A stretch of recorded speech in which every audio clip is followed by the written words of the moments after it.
প্রিয় দর্শক, আসসালামু আলাইকুম। আসলে এক মাস রোজা থাকার পরে মানে হঠাৎ করে ঈদের সময় খাওয়ার একটা তৃপ্তি পাওয়া যায় না। তো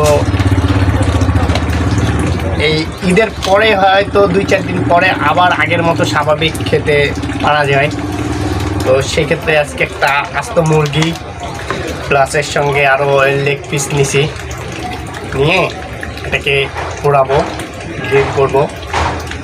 তো আপনাদের দাওয়াত থাকলেও চলে আসবেন, আমার বাসায় আপনাদের দাওয়াত।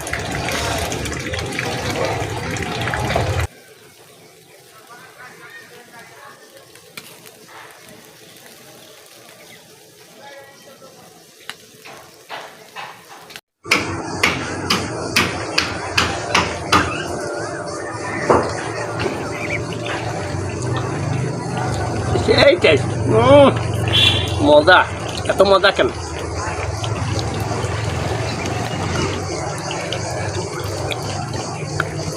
Ja, ja.